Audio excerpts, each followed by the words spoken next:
Tonight, when the sun goes down, you're going to do something your ancestors couldn't do for 300,000 years. You're going to turn on a light, and the moment you do, you'll erase something ancient. Something your body still remembers even if your brain has completely forgotten it. For most of human history, when the sun set, that was it. No lights, no screens, no glow from a neighbor's window, just black. The kind of black where you genuinely cannot see your own hand in front of your face. And your ancestors lived in that darkness every single night of their lives. So what did they actually do? Let's start with fire, because fire is the reason any of this was possible. The earliest solid evidence of humans controlling fire comes from Wonderwerk Cave in South Africa, roughly 1 million years ago. But fire didn't just keep people warm, fire completely restructured what it meant to be alive after dark. Before fire, our ancestors did exactly what every other primate did when the sun went down. They found a tree. They climbed it. They stayed completely still until morning, because moving at night meant dying. Leopards, hyenas, saber-toothed cats, all of them could see in the dark. You couldn't. Fire changed that overnight. Literally. A campfire creates a circle of safety roughly 30 feet in diameter. Inside that circle, predators won't come. Outside that circle, you're prey. But here's what nobody talks about. Fire didn't just protect ancient humans. It gave them something they had never had before: extra time. Before fire, the useful day ended at sunset. That's maybe 12 hours in summer, as few as 8 in winter. Fire suddenly added 2 to 4 usable hours to every single day. And over thousands of generations, those extra hours changed our species in ways we are still trying to understand. So what did ancient humans do with those extra hours? In 2014, anthropologist Wiessner published a study in the Proceedings of the National Academy of Sciences. She spent years recording conversations among the Jew/Hwanzi Bushmen of the Kalahari Desert, one of the last groups on Earth still living something close to the original human lifestyle. What she found was remarkable. During the day, about 80% of conversations were practical. Who's hunting where? Which plants are ready? Complaints, logistics, arguments about resources.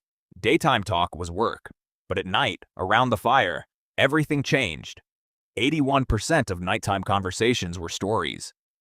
Tales of people in distant places, adventures. Myths about the origins of the world, jokes that made the whole camp laugh at once. Wiessner argued that firelight conversation is where human culture was born. The campfire was the original theater, the original classroom, the original church. It's where humans first learned to think beyond the immediate present, to imagine things that didn't exist yet, people who weren't there, futures that hadn't happened. It's where we became us. But there was something else happening at night, something scientists only rediscovered in the last 30 years. You are not designed to sleep the way you sleep right now. In 2001, historian Roger Ekirch published a paper that changed sleep science permanently. He had spent 16 years digging through historical records.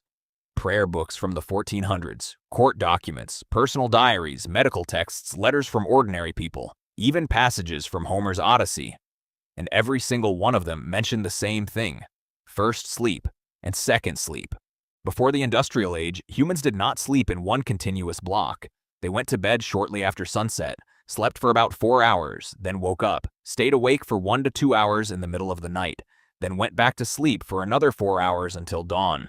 This wasn't insomnia. This was normal. This was how every human on the planet slept for thousands of years. And what did people do during that middle window? Everything. A 16th century French physician recommended that couples who wanted children should do so during this period, because they would do it better. People visited neighbors. They interpreted dreams while they were still fresh. They prayed. They wrote. They lay in the dark and thought about their lives in a way that the busy daylight hours never allowed. But then science confirmed what history had been saying all along. In 1992, psychiatrist Thomas Wehr at the National Institute of Mental Health ran an experiment. He took volunteers and removed all artificial light from their lives. For 1 month, they experienced 14 hours of darkness every night, just like our ancestors before fire extended the evening. Within weeks, every single participant settled into the exact same pattern. 4 hours of sleep, 1 to 3 hours of quiet wakefulness, then 4 more hours of sleep. Nobody told them to do this. Nobody suggested it. Their bodies just did it, as if some ancient program had been sitting inside them the whole time, buried under centuries of artificial light, waiting to be switched back on. And here's the part that should stop you cold. Wehr measured their hormone levels during that wakeful window. Their brains were producing elevated levels of prolactin, the same hormone released during deep meditation. They described feeling peaceful, reflective, completely calm in a way they had never felt during normal waking hours. It wasn't just a gap in sleep. It was its own state of consciousness, one that most people alive today have never experienced even once. So what killed it? Light. In the 1600s, cities began installing street lamps. Paris was one of the first, under Louis XIV, who wanted to reduce crime. London followed. Cheaper candles came next, then gas lamps in the 1800s. Then, in 1879, Thomas Edison commercialized the electric light bulb. And within a single generation, the night that humans had known for 300,000 years was gone. Modern humans are now exposed to artificial light an average of 7 to 8 hours after sunset. That light, especially the blue light from your phone, suppresses melatonin production. Your brain cannot tell the difference between a light bulb and the sun. When light hits your retina at 11 p.m., your brain thinks it's midday. It delays sleep, it fragments your rest, it quietly dismantles the circadian rhythm that took millions of years to build. Researchers have found that people who go camping for just 1 week with zero artificial light have their melatonin cycles reset by nearly 2 hours. Their bodies start producing melatonin at sunset, exactly as they were designed to. That's all it takes. 1 week. For 300,000 years of biological programming to reassert itself. Think about what that means. We didn't just change when we sleep. We erased an entire phase of human consciousness. That quiet, reflective window between first and second sleep, the one Vare's subjects described as deeply peaceful, doesn't exist for most people anymore. Instead, we have insomnia, and we treat it like a disorder. But what if it isn't a disorder at all? What if waking up at 2 a.m. and lying there in the dark isn't your body malfunctioning? What if it's your body remembering exactly what it was built to do? For 300,000 years, your ancestors spent their nights in a rhythm that modern science is only beginning to understand. They gathered around fires and told stories that built civilizations.